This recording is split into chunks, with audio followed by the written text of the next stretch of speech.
breaking open. My grandfather was always skilled at cracking them. The nuts, snapping and folding apart like hands after prayer, whirled from in between his fingers in a matter of seconds. I was never quite as fast. My fingers still unmarked, smooth, clumsy. They dug into the shells, pried against the edges. Soon my fingertips creased themselves, wrinkled inward from the toughness. I always snuck him the tightest ones, unripe ones enclosed with shyness. I didn't believe they would ever open for anybody, not even him. And yet, I was never surprised when their lids lifted around the tug of his strength, as for the first time, he let each one see. My freshman year, I played basketball.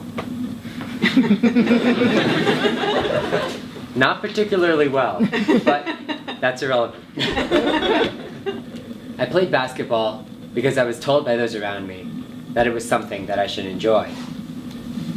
But as it happens, I didn't find my basketball until the end of freshman year.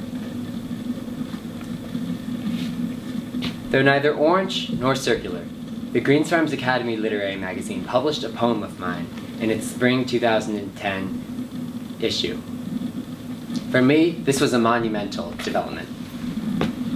I had never before felt confident in what I had to say or what I had to share with the world. I had never felt comfortable in my own shoes.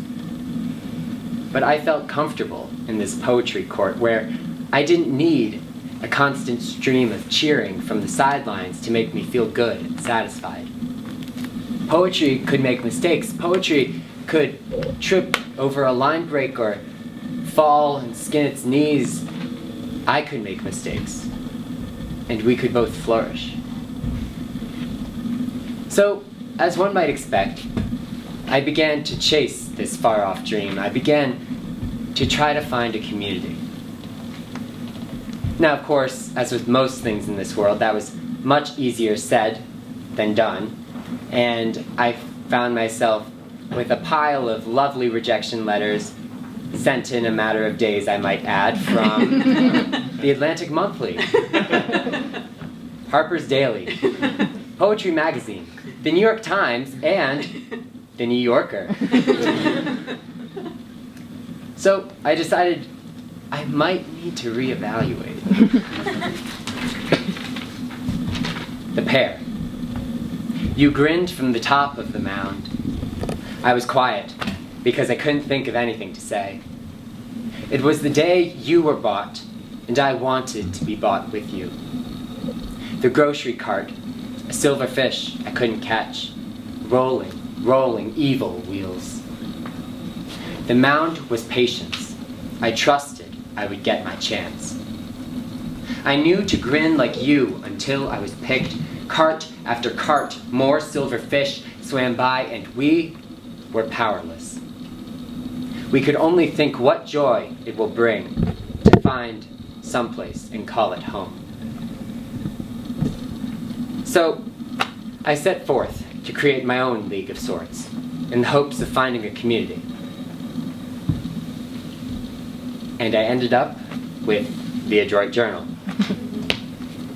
I recruited others who had like-minded passions, and soon found myself with 53 undergraduates and high school students working with me from 9 different countries, 12 different time zones, and half of the United States. It's safe to say we've won a few rounds. But I am more than my literary magazine, or even a collection of poems. I have watched myself grow from these things. Cornet. In the house, beside the cupboard where he cooks memories in a Betty Crocker cake pan, the boy wants to experience sunlight and wisdom and what the neighbor's radio has to say. The boy watches his words he hears bubble up in the spitting sizzle in front of him, watches them become his memory slowly, finally wishes he had worn an apron today. In front of a lime tree is a window consumed by the sealed promise of condensation, but the boy tears it to fingertip mist, writes the words, "I am what I am." And I guess that's something that no matter how hard I try, I can't seem to evoke through my poetry. How I've accepted that I will never be a tremendous basketball player, but how I've taken the founding framework of sports and redefined it to fit my passions. In the words of Frost, that has made all the difference. Thank you.